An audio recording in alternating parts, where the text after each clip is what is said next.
자, 오늘 내가 이제 생명과학 첫 시간인데, 자, 우리 물리가 먼저 했고, 그 다음에 두 번째 지구과학하고, 세 번째가 이제 생명과학이고, 이거 끝나면 이제 바로 화학 할 거야. 자, 일단 우리가 8주 완성반이거든, 지금이. 8번 수업해가지고, 생명과학이든 지구과학이든 전체 진도를 다 끝내야 됩니다. 그 전체 진도가 지금 이렇게 돼요. 수능 특강 기준에서 얘기해 줄게. 첫 번째 1단원부터 5단원까지 나눠져 있는데 5단원이 마지막에 배웠던 생태계 파트. 그나마 기억이 나겠지, 여기는? 이제 기말고사 때 우리 공부했던 거니까 많이 까먹진 않았을 거야. 자, 그리고 1단원이랑 2단원, 단원이라고는 나눠 있지만 사실 전 단원 같지도 않아요, 지금. 1단원, 2단원은. 우리가 겨울방학 때 가장 중점적으로 공부할 파트가 유전이 아니야. 여기에요. 유전을 내가 안 한다는 얘기가 아니라 8번 수업에서 오늘 커리큘럼을 내가 짜봤는데 오늘 한 번 해가지고 1, 2단원 끝낼 거야. 중요한 것도 없고 어려울 것도 없어요. 그 다음에 내 생각으로 2회부터 6회 정도까지 아니면은 5회 정도까지 3단원 할 거예요. 3단원. 그 다음에 뭐 이제 2번에서 3번 정도 이게 남았을 거니까 여기 이제 유전만 할 거야. 그러니까 지금 되게 많은 수업을 할 것 같지만 사실상 8번밖에 안 되기 때문에 그렇게 많은 수업을 못 해요. 그래서 지금 내 생각인데 생태계 파트는 그래도 난 알 거라고 생각을 하고 혹시라도 뭐 생태계, 생명과학을 처음 공부하는 친구들이 있다면은 내신 안 하고 수능을 위해서 생명과학 한다고 해도 요 생태계는 금방 합니다, 이건. 너네들 스스로 해도 되니까 별로 어렵지도 않아요. 그래서 내가 제일 중점적으로 갖고 수업할 파트는 3단원과 4단원인데 유전도 내가 얘기를 하긴 할 거야. 2번에서 3번 정도. 아마 한 3번 정도 하지 않을까 이렇게 생각이 드는데 여기서 3번 할 때 3번 수업으로 킬러 문제 다 맞춘 수업할 수 있는 사람은 전 세계에 없어요. 한 명도 없어. 응? 이걸 어떻게 하냐고. 킬러 문제를 다 맞추는. 그래서 당연히 유전 파트에서 2점짜리나 3점짜리 기본 정도를 맞출 수 있는 정도의 실력까지는 내가 만들어 줄 거지만 제일 수능에서 어려운 문제를 이번에 8주에서 할 수가 없어. 그래서 물화생지가 다 마찬가지로 1월달, 2월달, 8주 해가지고 1월, 2월 8주일 해가지고 내 목표는 3월 모의고사를 봤을 때 생명과학이 41점이 확보되는 게 내 목표예요. 41점. 그럼 문제 깔끔하겠지? 무조건 다인자 유전 틀릴 거고 찍어서 맞추는 말고 다인자 유전 아마 틀릴 거고 그 다음에 가계도 분석도 쉽지 않습니다. 요즘에 나오는 게 틀릴 거야. 그 다음에 유전 문제에서는 이거 두 문제가 제일 어려운 문제인데 비분리도 너네가 아마 못할걸? 그지? 어려우니까 틀려. 어쩔 수 없어, 이건. 나중에 내가 가장 중점을 두는 게 3단원을 했지. 무조건 전도 맞춰야 되고 근수축 맞춰야 돼요. 그 다음 신경계나 항상성이나 방어작용도 까다로운 문제가 한두 문제 정도 출제하기 때문에 요번에 겨울방학 때 공부하는 게 저기에서 완벽하게 공부하라는 거야. 그럼 41점 맞은 다음에 어떻게 합니까? 자, 당연히 그리고 끝나는 게 아니지. 근데 내가 3월부터는 1월, 2월 끝나면 아마 고3 과탐 2 과목을 할 거야. 과탐 2 과목. 그래서 뭐 물화생지 중에 제일 선택 인원수가 많은 과목을 2개 선택해가지고 지금 시간 금요일 날 6시부터 8시, 8시부터 10시 2 과목 할 거예요. 그래서 작년에는 화투 생투가 제일 많았고 재작년에는 물투 화투가 제일 많아가지고 그거 했어 그냥. 근데 아마 요번에도 과탐 2 과목을 할 거야. 물론 인원수가 너무 적으면 폐강하겠지만 여기서 중요한 게 있다. 특히 내가 아까 잠깐 얘기했지만 처음 들어오신 분들이 많아가지고 한 번 더 얘기할게. 일단은 본인이 정시 말고 난 수시로 대학 가려고 생각을 좀 많이 하고 있다. 아니면 나는 수시나 정시를 둘 다 생각하고 있다. 라고 했을 때 내신 등급이 4점대, 5점대 뭐 이런 애들은 아마 수시 쓸 생각을 별로 안 하겠지만 이런 애 말고 내신이 앞 글자가 1점대, 2점대, 3점대 나온다. 이러면 과탐 2 과목에서 A를 못 맞추면요. 심각한 문제가 생겨요. 종합전에서 심각한 문제가 생긴다. 무조건 A 맞춰야 돼. 너네가 이렇게 생각하면 쉬워. 니네가 입시 사정관이다. 너네 내신 등급이 1.8이야. 이제 상위권이야. 공부도 앵간히 했어. 그리고 이제 뭐 교과 성적 보니까 나쁘지 않아. 그러고 놓고 보는데 고3 때 화학 2를 했다? 근데 이 새끼가 과탐 2가 절대평가인데 B야. 근데 얘 기준을 보니까 A등급 퍼센테이지가 그 나와 다 40이라고 써 있어. 그러니까 전체 인원수 중에 40%가 A야. 그럼 이 새끼는 원래 1등급 나오는 새끼니까 전체 인원수의 4% 안에 들어야 되는 새끼거든? 근데 40%에도 못 들었어. 그럼 입시사정이 뭐라는 줄 아니? 쓰레기구나. 아, 성적에 들어가는 것만 했구나. 상당히 문제가 심각해요. 그래서 A등급을 무조건 맞춰야 된다, 니들은.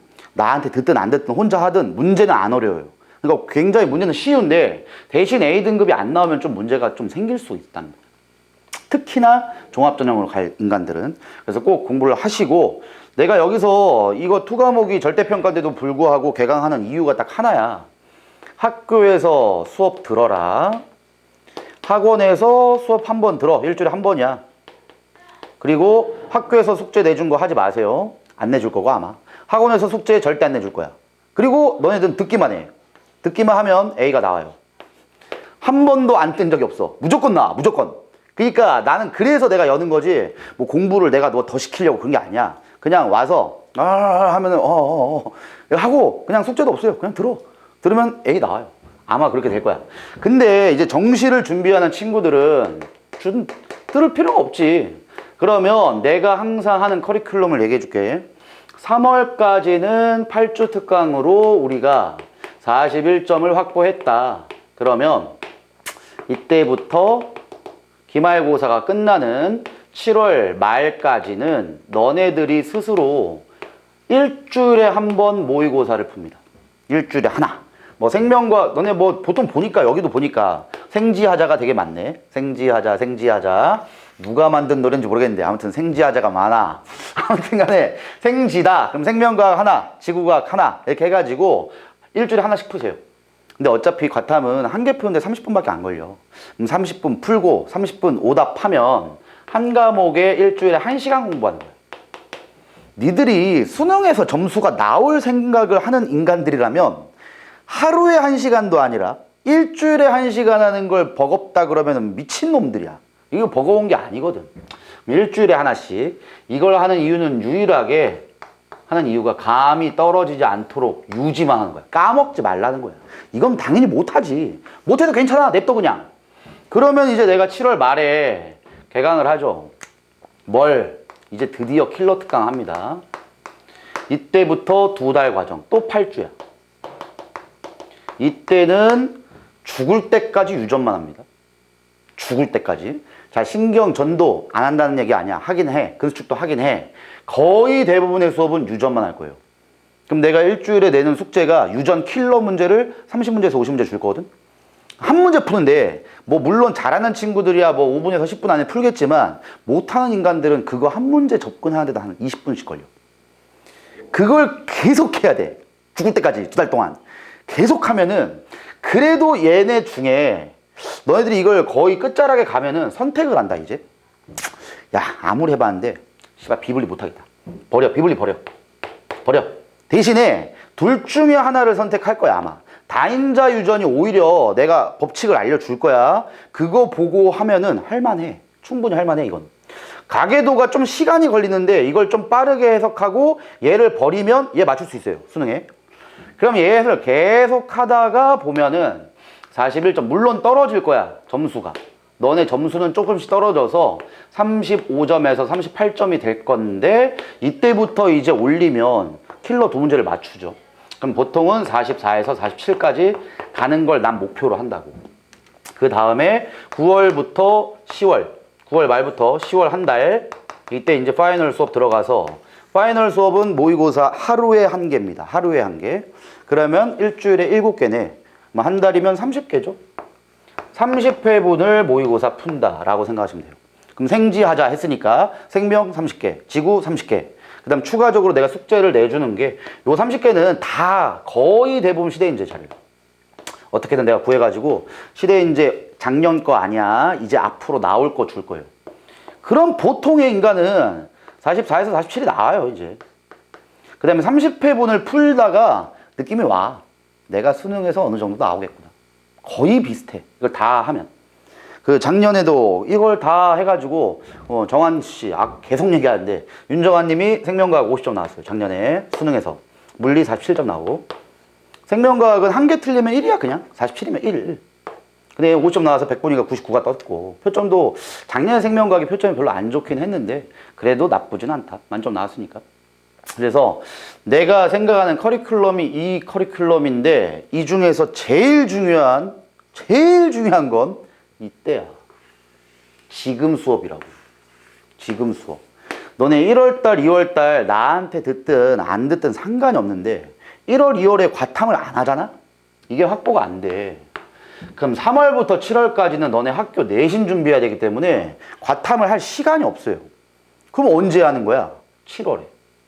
우리는 킬러 특강 해가지고 개강할 건데 얘 다른 인간들, 종족들이 있어. 과탐 시작하는 종족들. 그럼 기본 수업 시작이지. 언제 유전을 하냐고. 그러니까 점수가 안 나오지. 물론 과탐에서 상위 점수를 유지하는 건 쉬운 게 아니야. 어려워. 대신에 짜여져 있는 각본 그대로 너네들이 공부를 한다면 못할 것도 없다. 할 수는 있어요. 그리고 내가 방학 기간 동안에 얼마나 공부를 더 해야 되냐는 물리할 때 미치도록 1시간 동안 주구장창 얘기했어. 스케줄표를 짜고 뭐 어쩌고 지랄을 하고 막 다 했어. 그 영상은 내가 다 줄 거야. 1시간짜리. 수업보다 그 영상이 제일 중요해. 그걸 보고 자기 스스로 생각해야 돼. 이대로 살다가 병신이 되겠구나. 열심히 살아야겠구나. 과학주는 원래 그렇게 살았나? 아무튼 열심히 하시면 분명히 빛이 올 거다 라고 여기까지만 얘기하고 바로 수업합시다 이제. 자, 아까 얘기한 대로 우리 이번 겨울방학 때는 제일 중점적으로 수업할 부분은 3단원과 4단원인데 1단원, 2단원을 안 할 수는 없거든? 안 할 수는 없어. 특히나 1단원보다 2단원에서는 문제가 2문제 정도 나옵니다. 이게 물질대사 파트에서. 그래서 여기도 뭐 어렵진 않지만 기본 개념을 알아야 되기 때문에 내가 여기서 보면 거의 대부분 나한테 한 번쯤은 들었던 애들이고 몇 등급 정도 나온지는 아는데 또 모르는 친구도 있으니까 그다음 뭐 들었다고 하더라도 뭐 예전 거 다 아까 보니까 기억하는 인간들이 별로 없더만. 그래서 앞에 거 기억이 아마 안 날 거니까 다시 한번 짚고 넘어갈 거야. 오늘 여기 끝낼 겁니다. 그래서 내가 앞으로 매주 이 수능 특강 줄 건데 요거 잠깐만 한 번 더 해줄게. 우리가 앞으로 8주일 동안 열심히 공부를 할 건데 공부를 할 때 내가 수업 진도를 나가잖아. 그럼 항상 수특을 뽑아 줄 거예요. 지금처럼. 작년 수특이야. 근데 올해 수특이 1월 말 정도에 출간이 해서 너네가 서점 가서 살 수 있는 게 1월 말에서 2월 초에 살 수 있거든. 수특은 언제나 문제만 바뀌어요. 내용은 똑같습니다. 작년 거랑 올해 거랑 완전 똑같아. 그러니까 내용이 똑같기 때문에 이거 쓰나 올해 거 쓰나 상관이 없어요. 그러면 2월 초에 너네들이 문제집 사서 문제만 풀면 돼.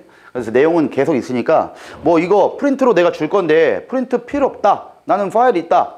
그러면은 뭐 파일로 그냥 아이패드로 보셔도 되고 아이패드 정리하시면 되니까. 근데 문제가 내가 막 필기 같은 것도 많이 해주잖아. 오늘도 노트를 챙겨오라고 했는데 애들이 이제 수업 들을 때 되게 열심히 듣는다? 열심히 들으면서 막 다 써. 그리고 집에 가서 휙 버려버려. 미친 거야. 제정신이 아니야. 여기다 다 써놨는데 이걸 왜 버리는 거야? 이걸 모아 두시든가. 그래서 내가 노트를 가지고 오라고 하는 거예요. 거기다가 필기할 것들을 필기 잘 하시고 아까 지구과학도 수업해보니까 확 쓰더라고. 한 2, 3주 뒤에 야 그거 어디 갔어? 어디 갔지? 그거 버린 거야 그게. 그래서 필기를 좀 잘 해야 너네들도 기억이 잘 나. 그래서 만약에 아이패드 있으면 거기다 이제 기록해 놓으면 좋으니까 하시고 뭐 파일은 내가 없으면 다 줄 수 있으니까 상관없어. 그래서 수특을 돌리고 그 다음에 자이스토리와 같은 기출문제집을 한 개 돌릴 거야. 이것도 내가 지금 뭐 학원에서 주문을 했는데 혹시라도 뭐 전 자이스토리 샀는데요? 아니면은 뭐 저는 뭐 마더통 있는데요? 그런 사람 안 봐도 돼요. 안 봐도 돼. 대신에 웬만하면 자이스토리를 사세요. 생명과학은. 왜? 그런 게 있어. 아무튼 자이스토리를 사야 100원이라도 내가 좀 돈을 더 버니까 아무튼 간에 이번에 검토위원 들어가서 자이스토리를 사. 다른 건 상관없어. 생명과학은. 자, 그 다음에 내가 프린트를 줄 거야 가끔. 프린트를 주는데 이거는 수업에 관련된 자료일 수도 있고 수업에 관련된 문제일 수도 있어요. 그래서 8주일 동안은 내가 이렇게 생각한 거를 계속 돌리면 돼요. 근데 뭐 오늘도 내가 여기랑 여기 한댔잖아. 자이스토리라고 수특 문제라고 해봐야 솔직히 이거 한두 시간이면 다 풀어. 지금 준 거. 한두 시간에 다 풀고 자이라고 해봐야 내가 볼 때는 이거 다 푸는데 한 3, 4시간 정도 걸려요. 그럼 너네 스케줄표 내가 짜라고 얘기를 했는데 오리엔테이션은 그 아까 보고 물리 때 한 거 그거를 보면은 아 공부를 해야겠구나 라는 마음을 먹으면 보통 일반적으로는 과탐 2개를 하니까 하루에 한 과목에 1시간 이상은 써야 돼. 하루에 1시간. 그럼 하루에 1시간 쓴다고 하면 일주일에 7시간이잖아. 그럼 다 푸는 거야 이거. 엄청 많지가 않아요. 이 정도는 해야 상위 등급을 낼 수 있다는 걸 좀 유익 있게 생각하시고 이제 방학을 보내야 됩니다. 그 아까 얘기를 다 끝냈으니까 그건 집에 가서 꼭 보셔야 돼. 대신 뭐 마지막으로 하나 얘기하면 웬만하면 스마트폰을 던져버리는 게 좋을 것이다. 피처폰, 공신폰 이런 걸로 바꿔라. 그래야 너네 공부를 조금이라도 더 할 수 있을 거야. 자, 한 장 넘겨봅시다. 이제 한 장 넘기면 이제 드디어 생명과학의 첫 번째 생물의 특성이라는 파트부터 나오거든. 자, 생명과학에서 제일 먼저 나오는 게 생명 현상의 특성. 요게 이제 제일 먼저 나와요. 그럼 생물이라면 어떤 특징이 있냐? 그거부터 나오죠. 제일 기본적으로는 생명체라고 하면은 뭐로 구성이 돼 있대? 여기 나와 있죠? 세포로 구성돼 있다. 그럼 세포가 아닌 애들은 생명체가 아닌 거네. 맞아요. 그러면 어떤 생명체든 세포로 구성이 되어 있는 거니까 우리가 알고 있는 단세포 생명체, 아메바, 집신벌레 이런 거 있잖아. 걔들도 세포야. 그래서 걔들도 생명체라고는 합니다. 단 세포가 아닌 애가 있어. 그래서 요 새끼가 이제 생물과 무생물의 중간 형태다라고 불러주는 게 있죠. 얘가 누구였냐? 바이러스라고 하지. 바이러스는 굉장히 신기한 특징을 갖고 있는 애예요. 생명체적인 특징도 가지고 있는데 무생물적인 특징도 갖고 있어. 그 무생물체 특징이 지금 얘기했던 세포로 구성되어 있지 않습니다. 세포 구조가 없어요. 자, 그럼 물어볼게. 바이러스는 세포가 아니고 아메바는 세포라며. 지금 얘가 아메바야, 얘가 아메바고 바이러스는 세포가 아니래. 그럼 도대체 무슨 차이가 있어야 세포다, 세포가 아니다 이렇게 얘기하냐? 세포라는 게 도대체 뭐가 있어야 세포인데? 세포이다 아니다를 얘기하려면 세포의 막이 있어야 됩니다. 세포막. 그럼 너네들이 여러 가지의 바이러스의 모양이 있지만 너네들이 알고 있는 일반적인 바이러스 모양은 이 모양이죠. 요게 일반적으로 알고 있는 바이러스의 모양일 거야. 이게 박테리오파지라고 합니다. 이 새끼를. 뭐 이거는 영어적인 표현인데 필요 없어. 파지라는 게 바이러스 중에 박테리아. 박테리아는 뭐 영어로 말지? 한글로 고치면 뭐냐?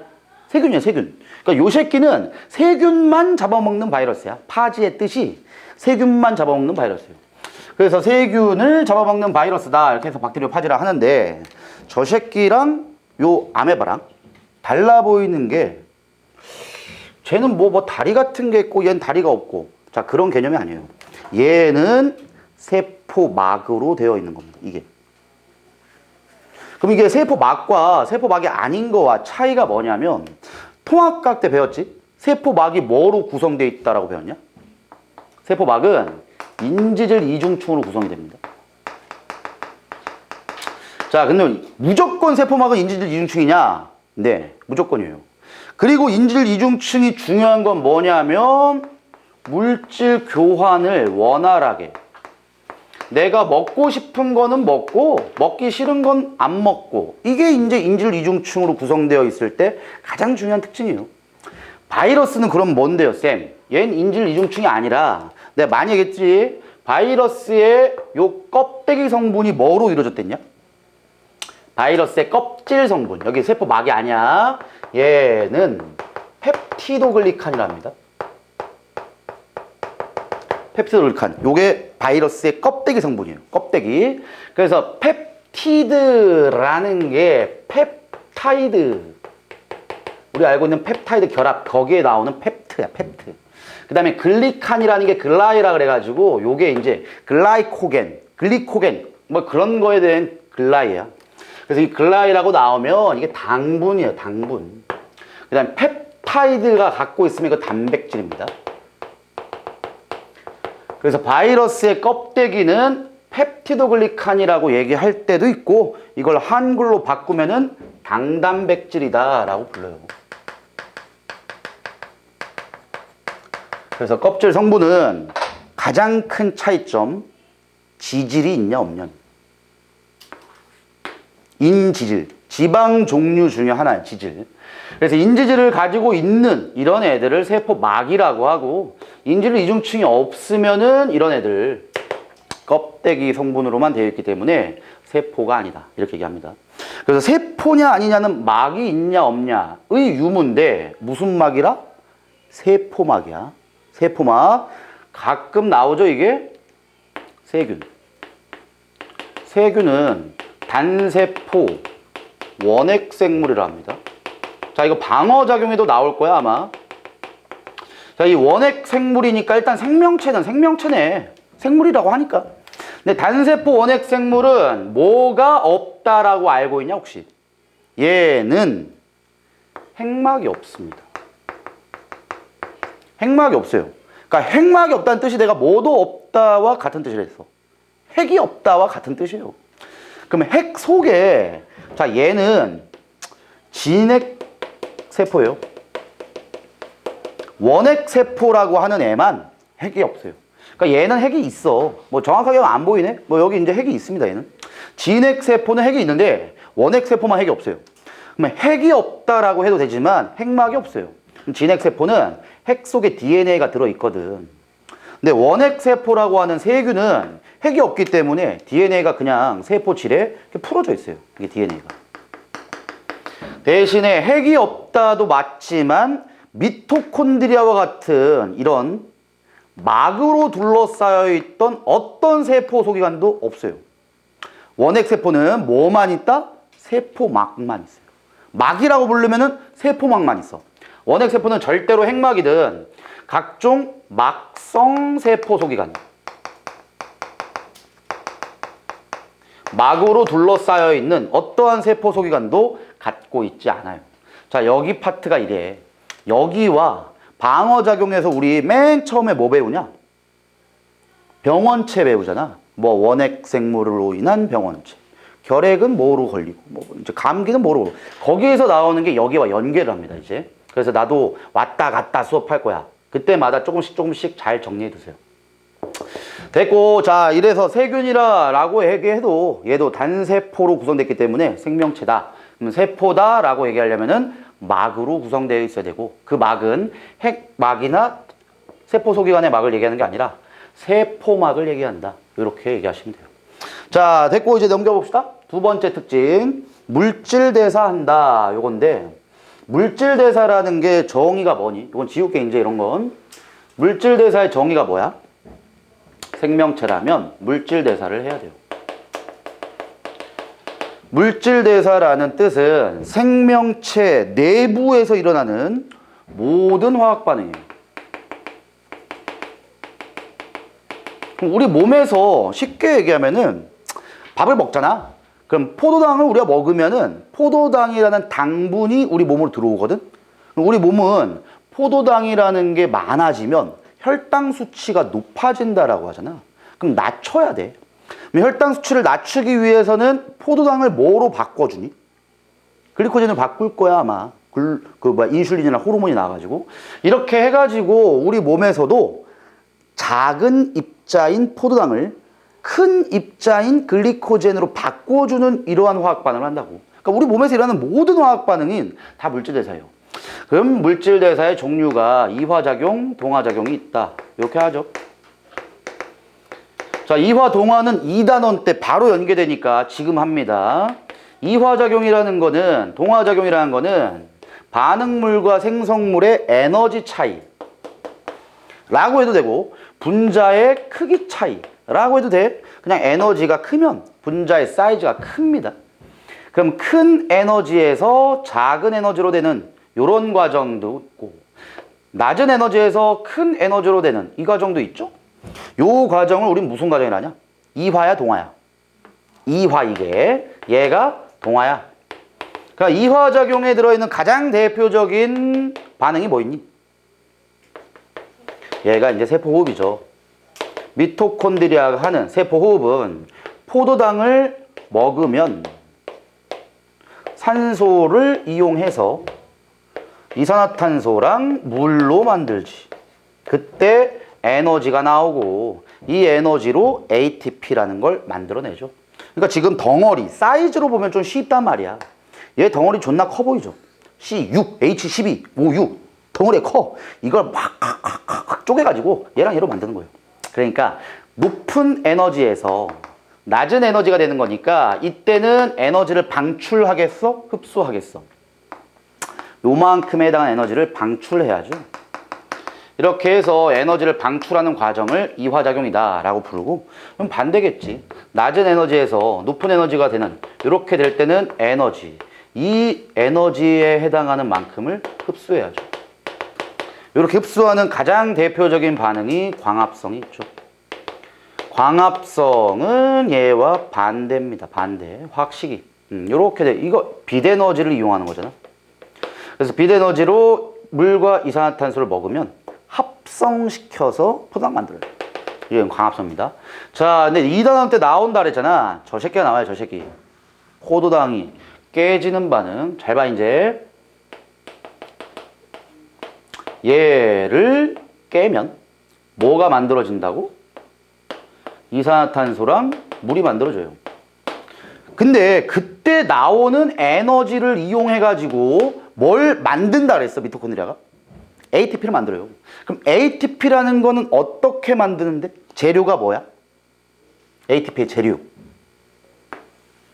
내 ATP가 뭐라 그랬냐? 아데노신 3인산이라 했죠? 아데노신 트리포스페이트야. 아데노신이 뭔데?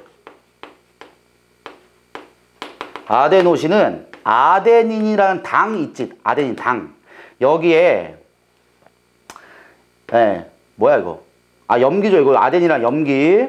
여기에 당분이 연결되어 있는 게, 너는 인산당 염기라는 뉴클레오타이드 알잖아. 그래서 염기에 당까지 연결된 걸 아데노신이라고 불러요. 여기에 인산기가 한 개 있으면 아데노신 1인산 AMP라고 합니다. 아데노신 모노포스페이트예요. 이게 인산기야. 근데 여기에 인산기가 2개 연결되면은 아데노신 다이포스페이트라고 해서 ADP라고 하고, 여기 인산기 1개 더 연결되면은 아데노신 트리포스 3개, 인산기 3개 있다. 그래서 이걸 만들어낼 때는 ADP에 무기인산이라고 합니다. 이걸. 얘를 더해서 ATP를 만들어내요. 자, 다시. 이거 어디에서 한다고? 이걸 하는 장소가 미토콘드리아. 미토콘드리아. 그럼 미토콘드리아라는 애가 세포호흡을 하는 과정이 요거죠. 그럼 세포호흡만 얘기한다면 이거 이화야 동화야? 이화죠. 깼잖아. 이거 깼잖아. 깨 부셨잖아. 근데 얘를 이렇게 만들어내는 과정은 동화지 이건. 그치? 저분자에서 고분자로 붙였잖아. 그래서 미토콘드리아는 이화, 동화 다 한다. 맞아, 틀려? 미토콘드리아는 이화, 동화 다 한다. 맞는 거예요. 맞는 거야. 모의고사나 수능에 굉장히 많이 냅니다, 이런 게. 자, 그럼 문제. 너네 사람의 소화작용에서 가장 중요한 기관이 어디에 있니? 소화계의 기관. 소화계는 기관 계야. 그 안에 있는 기관. 처음부터 얘기해봐.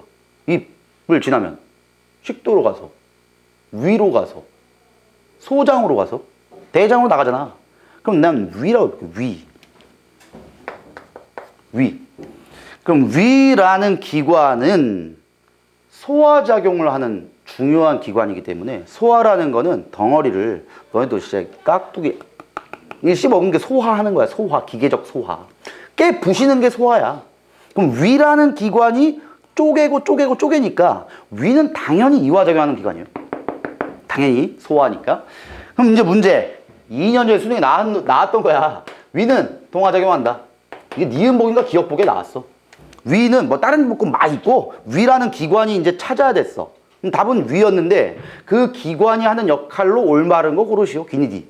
근데 기억인가 니은인가에 위는 얘는 동화작용을 한다. 맞냐 틀리냐? 무조건 맞는 겁니다. 자, 그 이유를 얘기해 줄게. 세포가 있으면 우리들이 알고 있는 제일 중요한 기능 갖고 있는 게 핵이에요. 그럼 요 핵 안에 이제 DNA나 RNA가 이렇게 들어있고, 요 밖으로 가면은 이제 뭐 소포체도 있고, 리보솜도 있고, 골지체도 있고, 존나 많아. 근데 무조건 세포는 미토콘드리아 있단 말이야. 결론은 위라는 기관이 소화기관계에 가장 중요한 역할을 하지만 위라는 기관을 구성하는 것도 세포입니다. 그럼 위에는 저딴 세포가 되게 많아요. 그럼 미토콘드리아가 있는 거야. 그럼 이화, 동화 다 하는 겁니다. 이제 외우는 거야. 그냥 우리 몸에 들어있는 모든 기관은 이화, 동화 다 해요. 다 해. 왜? ATP를 만들어내는 미토콘드리아가 다 있으니까. 그래서 모든 기관은 이화, 동화를 다 한다. 그런데 조금이라도 ATP를 많이 만들어야 되는 애들은 미토콘드리아가 좀 더 많다 그랬지. 자, 물론 뭐 다 나중에도 할 거지만 지금 한번 더 해볼게. ATP라는 게 우리가 살아갈 때 사용을 한다고. 사용한다는 뜻은 이걸 이제 쪼개는 거예요. ADP와 무기인산으로 쪼개버려. 그러면 이제 고분자에서 저분자가 된 거니까 이때 또 에너지가 방출이잖아. 그럼 우리가 ATP가 저장되어 있는 걸 꺼내서 사용할 때는 이화작용이에요 또. 그럼 어느 행위를 할 때 이걸 사용한댔냐? 여러 가지가 있지만 생명과학 1에 등장하는 걸로 얘기해 보라는 거야. 뭐 있어? 가장 대표적인 게 근수축이죠. 그리고 우리 다음 시간에 제일 중요하게 다룰 부분 뭐? 전도에서 나트륨, 칼륨 펌프가 에너지를 사용하죠. 그래서 이런 경우에 ATP를 많이 쓴다. 그래서 결국은 근육이라는 곳에는 엄청나게 많은 에너지가 한 번에 적용돼야 되기 때문에 일반적인 다른 세포보다 미토콘드리아의 개수가 좀 더 많습니다. 근육세포에는. 이 정도까지만 잘 기억하세요. 자, 요게 이화작용, 동화작용을 다 얘기한 거고 여기 다 있어요. 어려운 거 아니야. 대신에 아까 얘기한 것처럼 바이러스라는 새끼, 요 새끼의 이제 생명체적인 특성이 되겠죠. 뭐? 물질 대사한다. 대신 이것도 너네 뭐 다 알고 있을 건데 조건이 있죠. 바이러스가 물질 대사하려면 조건이 뭐냐? 요 새끼가 숙주세포에 들어가야 됩니다. 그때부터는 지 스스로 물질 대사를 할 수 있어. 근데 숙주에 안 들어가면은 그냥 지는 공기에 떠다니는 그냥 먼지처럼 있어요. 아무것도 못합니다. 물질대사. 그래서 바이러스에 생명체적인 요소가 여러 가지가 있지만 생명체적인 요소에 대한 걸 하려면 반드시 숙주로 들어가야 돼요. 반드시. 데이트. 넘어갑시다. 자, 이제 세 번째. 자극에 대한 반응과 항상성이 있어요. 지금 하는 게 생명체라면 모두 해야 된다는 거야.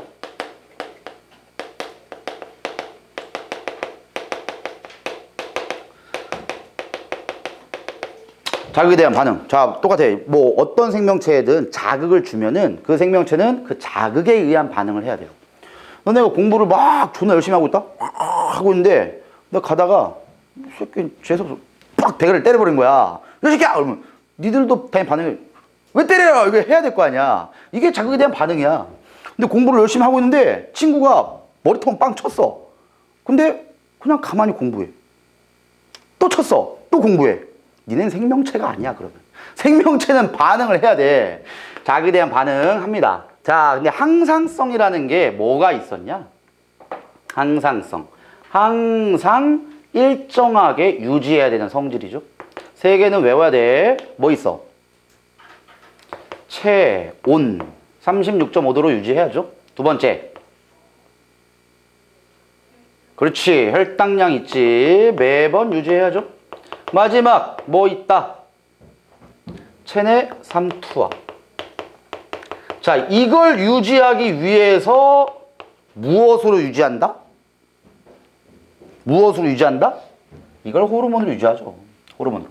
그래서 혈당 수치를 조절하기 위해서 인슐린과 글루카곤 같은 게 있는 거고, 삼투압 조절하기 위해서 ADH 같은 항이뇨 호르몬 있는 거고, 체온 조절은 호르몬으로도 얘기하지만 신경계로도 조절하지. 교감신경, 부교감신경. 공부했던 겁니다. 다 나중에 나올 거니까 그때 자세하게 하기로 하고, 자, 그 다음에 발생과 생장이라고 나올 거예요. 발생과 생장. 네 번째 생명체의 특징, 발생, 생장. 자, 너네 여기서부터는 세트 메뉴로 잘 묶어야 된다. 자극에 대한 반응 항상성 세트 메뉴야. 세트 메뉴. 같이 가는 거야. 발생과 생장도 같이 갑니다. 왜? 발생을 해야 생장이 되니까. 자극에 대한 반응을 하기 때문에 항상성 하는 거예요. 자극을 줬다. 자극을 줬다는 게 삼투압이 높아졌다. 그럼 낮추려고 항상성 하는 거죠. 내가 아니면은 뭐 체온이 높아졌다. 자극을 준 거네. 그럼 체온을 낮추려고 항상성 하는 거잖아. 이게 세트라고 이게. 발생이 돼야 생장이 되죠. 그래서 수정란에서 올챙이로 태어나는 걸 발생이라 하고, 올챙이에서 개구리까지 성장하는 걸 생장이라고 하네. 자, 여기서 중요한 게 있었지. 그럼 바이러스는 발생과 생장한다. 맞냐 틀리냐? 뭔가 좀 어감이 안 맞지 않냐? 바이러스가 무슨 뭐 생장을 해? 발생을 해? 뭔가 좀 문제가 이상해. 자, 일단 요게 아닌 것 같아. 자, 바이러스는 절대로 이 사이즈가 커지지 않아요. 그냥 그대로야. 그러니까 우리들이 알고 있기로도 생장하지는 않는 것 같단 말이야. 자, 그러면 발생은 할까 안 할까? 그러니까 바이러스도 애를 낳아야 뭐 많아질 거 아니야. 그래야 이제 후대 바이러스로 계속 갈 거 아니야. 바이러스는 발생이라는 표현을 안 써요. 무슨 표현을 쓰냐면 증식한다는 표현을 써. 숫자가 단순하게 많아진다는 거야. 왜 그러냐? 발생이라고 표현하려면 조건이 있어야 돼요. 조건. 어떤 조건이 있어야 되냐? 수정란에서 탄생해야 됩니다. 여기도 나 있죠? 발생. 하나의 수정란이 세포 분열을 해서 세포 수가 늘어나면서 발생합니다. 결론, 바이러스는 세포가 아닌데? 근데 어떻게 세포 분열을 하냐고. 바이러스가 세포가 아닌데 어떻게 하나의 수정란이 되냐고. 안 된다니까. 그래서 발생하려면 조건은 수정란이라는 세포로부터 출발하셔야 돼요. 생장은 됐고, 자, 그 다음에 넘겨볼게. 발생과 생장 끝나면은 생식과 유전이 나올 겁니다. 다섯 번째, 생식할 수 있어야 되고 유전할 수 있어야 됩니다. 자, 그러면 여기 물어보자. 생식과 유전은 바이러스가 할 수 있냐 없냐? 바이러스가 생식과 유전할 수 있어 없어? 얘는 됩니다. 바이러스도 자기를 닮은이라고 표현하기보다는 자기와 똑같은 유전자를 증식하죠.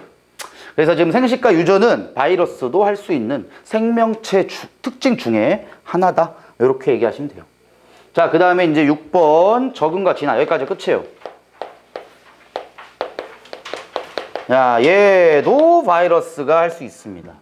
너네도 알다시피 몇 년 전까지, 지금도 있지만 코로나가 굉장히 많이 우리를 괴롭혔는데 그 코로나 바이러스라는 것도 진화된 겁니다. 환경에 적응하고. 너희도 알잖아. 맨 처음에 코로나 바이러스보다 뭐 델타 변이? 막 이래가지고 막 변이가 생기잖아. 그게 환경에 적응하고 진화된 결과예요. 이렇게 해가지고 이런 것들 모두가 생명체적인 요소다라고 하면 되는데, 내가 이거 많이 얘기했잖아. 이 중에 분류를 좀 할 줄 있어야 돼요. 개체 유지의 특성에 들어가냐 아니면 종족 유지의 특성에 들어가냐, 이렇게 분류할 줄을 아셔야 돼요. 개체 유지는 말 그대로 나, 과학준이라는 인간을 유지하기 위한 방법이고, 종족 유지는 나의 종족, 인간 종족을 유지하기 위한 방법에 들어요. 종족 유지만 골라봐봐. 여기 옆에서 종족 유지 특성 뭐 있니? 생식과 유전. 자, 나도 마찬가지야. 나는 애를 안 낳는다라고 내가 누누이 얘기했지. 난 결혼을 했지만 애를 안 낳아요. 왜? 나 같은 애 나오면 난 키울 자신이 없어. 그리고 애를 낳는데 클 거 아니야. 이제 크다 보면은 이제 어떻게 돼? 너네와 같은 애들이 되잖아. 더 자신이 없어. 그래서 애를 안 낳을 거야. 그럼 봐봐라. 내가 애를 안 낳으면 난 이거 안 하는 거네. 그잖아. 근데 내가 이걸 안 한다 그래서 내가 죽냐? 이건 아니잖아. 그래서 개체 유지는 나를 유지하는 특성이에요. 야, 내가 뭐 환경에 적응해서 진화할 거야? 뭐 과학준 울버린 탄생해? 아니잖아. 그래서 종족 유지는 이게 두 개입니다. 5번, 6번. 이거는 나를 유지하기 위한 특성이 아니라 인간이란 종족을 유지하기 위한 특성이에요. 근데 세포로 구성되어 있다. 세포 구성 안 돼 있으면 아까 얘기했지만 물질 대사하기 위한 원활한 공급이 안 돼요. 물질 대사 해야지만 포도당 먹어서 ATP 만들 거 아니야. 자극에 대한 반응. 아까 뒤통수 때렸잖아. 그럼 나도 왜 때려? 해야 될 거 아니야. 발생과 생장. 이것도 종족 유지야? 개체 유지야? 개체 유지입니다. 자, 이건 근데 왜 개체 유지야? 나도 아기 때가 있었어. 아기 과학준. 존나 귀엽다니까? 그때 사진 보여줬잖아. 존나 귀엽다고. 아기 과학준은 힘이 없어요. 응? 지금은 내가 힘이 있잖아. 생장해서. 누가 날 해코지하면 죽일 거 아니야. 그러니까 당연히 얘는 개체 유지에 들어가지. 나를 유지하기 위한 방법입니다. 이 정도를 기억을 하시면 한 문제 맞출 수 있습니다. 2점짜리지만 한 문제 맞출 수 있는데 좀 짜증나게 나올 수 있는 파트이기도 하기 때문에 정확한 개념을 좀 알고 있는 게 좋아요. 그 다음에 가끔 가다 나오는 게 이제 요겁니다, 이게. 자, 한번 볼게요, 여기. 얘가 지금 8페이지에 있는 그림인데 내가 한번 물어보고 싶은 게 있어서 그래요. 자, 이거 사막여우, 북극여우 많이 봤죠, 이거? 뭐 당연히 이제 몸의 말단 부위를 키우는 애. 몸의 말단 부위는 줄여가지고 열을 많이 방출하지 않겠다. 이게 이제 사막여우고 얘가 북극여우예요. 사막여우, 북극여우는 적응의 예냐, 진화의 예냐, 이걸 좀 알고 있으면 좋아요. 적응이야, 진화야? 도대체 얘들은 어떤 차이가 있냐, 그럼? 적응과 진화는? 일단 적응과 진화의 가장 큰 분류 방법은 종이 같은 종이냐 다른 종이냐 이걸로 분류합니다. 즉 사막여우랑 북극여우 둘 다 동일한 여우라는 종족이에요.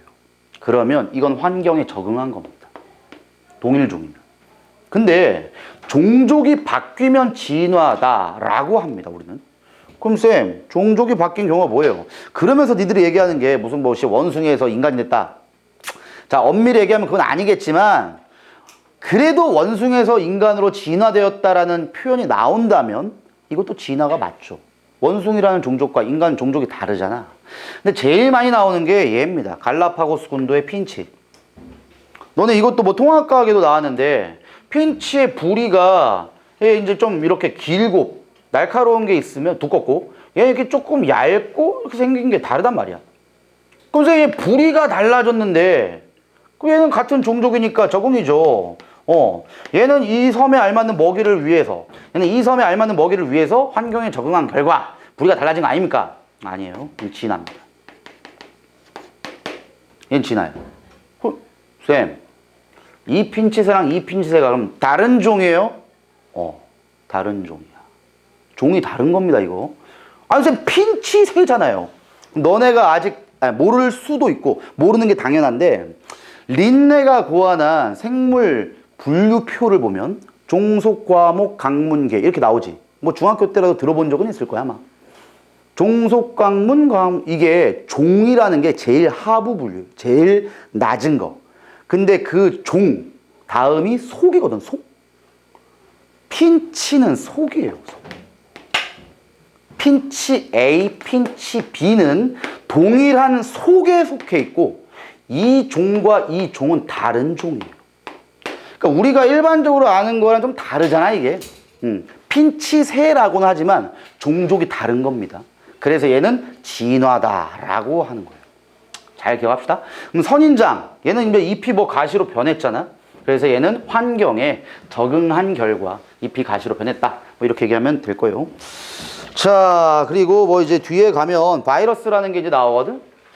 여기도 이제 뭐 강아지랑 강아지 로봇 이런 건 니들 한번 보세요. 자, 바이러스 아까 얘기한 게 요거 나오죠? 박테리오 파지. 내가 아까 얘기한 그린 거랑 비슷하죠.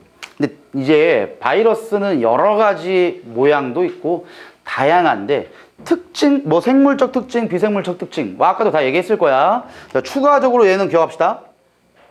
유전 물질은 핵산을 갖는데 잘 봐. DNA 또는 RNA예요. 이게 뭔 의미냐?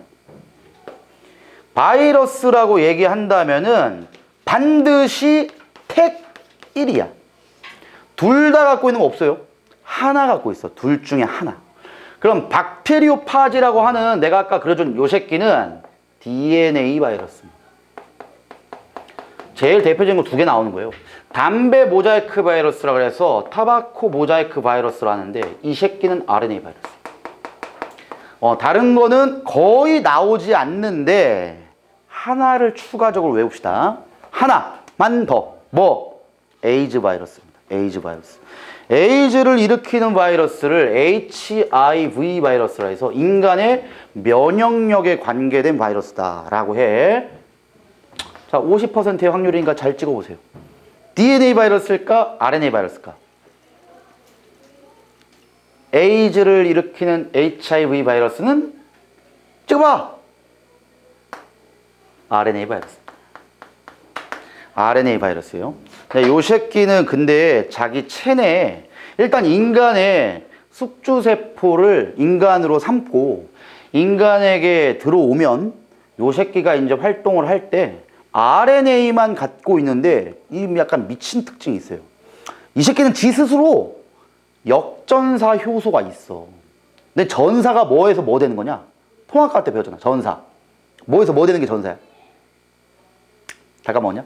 DNA가 RNA가 되는 걸 전사라고 합니다. 근데 얘는 역전사 효소가 있어. RNA에서 DNA로 바뀔 수 있어요. 그러니까 얘가 무서운 거예요. RNA도 갖고 있는데 역으로 전사시켜가지고 DNA도 만들어낼 수는 있어. 얘가 소유하진 않아, DNA를. 근데 인간의 몸 안에 들어오면 DNA도 만들어낼 수는 있어요. 그래서 무서운 새끼다. 자, 넘겨봅시다. 넘기면 10페이지에 바이러스의 이제 증식 어떤 과정으로 되는지 쭉 나와 있으니까 너희들이 한번 읽어봐봐. 뭐 어렵거나 중요한 건 아니에요. 대신에 여기서 이제 나오는 첫 번째가 이런 표현은 좀 기억을 할 부분이 이 박테리오파지가 감염을 시킨다? 그럼 감염을 시키고 들어오는 게 뭐만 들어왔는지를 보세요. 얘만 들어옵니다. 얘만 들어와요. 즉 껍데기는 이용 안 해요. 얘가 DNA다, RNA다? DNA라고. 박테리오파지는 제일 대표적인 DNA 바이러스라 했어. DNA만 내려옵니다. 그 다음에 요게 이제 세균의 DNA야. 그럼 세균의 DNA가 원래 있는 거를 요 새끼가 쏙 들어갑니다, 여기에. 자, 이걸 그림을 한번 그려줄게. 이게 원래 세균의 DNA거든? 근데 여기에 박테리오파지의 DNA가 이렇게 들어가 버려, 지가. 그 다음에 들어간 다음에 가만히 있어. 요 세균의 DNA가 야, 너 이거 빨리 만들어봐. 네, 그거 만들어. 세균이 지시 내린 거를 지가 해. 가만히 있어. 그리고 이걸 우린 뭐라고 하냐? 잠복기라고 합니다. 감기에 걸려도 감기 바이러스가 잠복해서 가만히 있어요. 그러다가 시간이 좀 지나면은 이 새끼 안 되겠네. 야, 엄마, 네가 내 거 만들어. 그래서 지 거를 다 만듭니다. 쪼개가지고. 그럼 지 DNA가 엄청 많아지는 거야. 그 다음 명령을 내리는 게 뭐냐면은 야, 너 임마 내 껍데기 만들어. 응? 너 내 껍데기 네가 만들어 임마. 그럼 지가 명령을 내려. 내 DNA 만들어. 그래서 이 DNA랑 껍데기를 합체시켜요. 이렇게. 그리고 세포를 구멍을 내버려요. 구멍을 내면 빵 터지면 바이러스의 증식이 되는 겁니다. 아까부터 얘기했지만 요 새끼는 생장과 발생 안 한다 그랬어. 증식이라는 표현을 씁니다. 단 그러면 여기에 있는 DNA와 여기에 있는 DNA, 이건 자손의 DNA고 이건 모체의 DNA예요. 요 DNA는 유전적으로 100% 같다. 그럼 맞아, 틀려? 100% 같다. 맞아요. 절대 다른 거 안 만듭니다. 자기 거 만들어, 자기 거. 자기의 DNA와 똑같은 DNA로 증식합니다.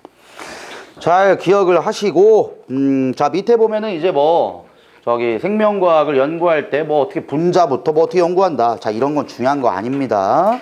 안 나와. 그 다음에 그 다음 페이지가 11페이지거든? 과학의 탐구 방법, 귀납적 탐구와 연역적 탐구. 자, 이건 한 문제가 나와요, 이건. 근데 이거는 나올 때가 있고 안 나올 때가 있고 해가지고 한 문제가 나올 때도 있고 안 나올 때도 있다. 이렇게 보면 돼. 근데 귀납적과 연역적의 가장 큰 차이점이 뭐의 설정 유무냐? 가설 설정 유무죠. 그래서 가설을 설정하지 않는 게 귀납적이고 가설을 설정하는 게 연역적일 거야. 그리고 귀납적은 관찰했어. 주제 선정해가지고 관찰 방법과 절차 고안한 다음에 수행해. 이게 결론이야. 즉 가설이 없기 때문에 그냥 관찰로 본인의 결론을 내려버려요. 이게 그렇게 좋은 방법은 아닌 것 같지만 귀납적 방법을 사용할 수밖에 없을 경우가 있어요. 뭐? 가설을 세워서 증명할 수 없는 경우입니다. 가장 대표적으로는 빅뱅 우주론 같은 거예요. 빅뱅을 어떻게 증명할 거야? 증명이 안 돼. 그래서 귀납적 방법밖에는 얘기를 못 합니다. 그래서 은하의 대부분의 여러 가지를 관찰하고 그걸로 결론을 내버리는 거죠. 대신에 우리가 제일 많이 쓰는 게 당연히 연역적이죠. 자, 요거까지만 하고 쉬었다 할게. 잠깐만. 자, 여기 교실이 안 좋은 게 창문이 없어. 그래서 졸리면 너네가 뭐 어떻게 할 수 없으니까 나가 서. 저기 한 명씩 서서 들어. 그래야 안 졸려. 조금이라도 잘 들어야 돼. 자, 연역적 방법은 뭐 가설 뭐 설정해가지고 옳거나 뭐 어떻게 이건 다 알아. 다 아는데 대조 실험 뭐 이것도 알죠? 자, 제일 중요한 게 여기부터 나옵니다. 이거 외우셔야 돼. 이거. 지금 여기가 몇 쪽이냐 이거. 13페이지. 이거 다 외워야 됩니다. 나온다면 무조건 이게 나와요. 자, 변인이라는 거는 첫 번째 먼저 분류해야 돼. 독립변인과 종속변인으로 큰 개념이 있고 독립변인 안에 조작변인과 통제변인이 있는 거야. 그러니까 니들이 좀 잘못 외우는 게 변인은 종류가 조작변인, 통제변인, 종속변인이 있다. 맞는데 이 두 개는 일단 독립변인에 속해 있는 거예요. 얘가 종속변인에 들어가는 거야. 큰 개념을 먼저 잡아야 돼. 자, 뭐 통제변인 이런 건 알잖아. 내가 하고자 하는 실험 이외의 모든 상황은 똑같이 한다. 뭐 탄저병 백신 만드는 그 파스텔의 실험 같은 거 똑같아요. 양에게 뭐 파스텔가 그 탄저병 백신 만들기 위해서 주입을 하는데 그 주입하는 과정을 제외한 양의 성별, 양의 나이, 뭐 양들의 건강 상태 이건 똑같이 맞춰줘야 된다. 통제시켜 준다는 거야. 그럼 내가 양 10마리 준비하고 여긴 탄저병 바이러스를 안 주고 여긴 주고 이게 내가 조작한 거죠. 그래서 조작변이는 대조군과 달리 실험군에서 의도적으로 변화시키는 변인을 조작변인을 하고 이 조작변인에 의한 결론 요게 종속변인입니다. 조작변인의 영향을 받아서 변하는 요인 요게 종속변인이다. 여기까지 합니다. 쉬었다가 문제 비슷한 거 한두 문제 풀고 바로 다음 파트로 합시다. 애기 과학은 안 보여주세요. 보였잖아.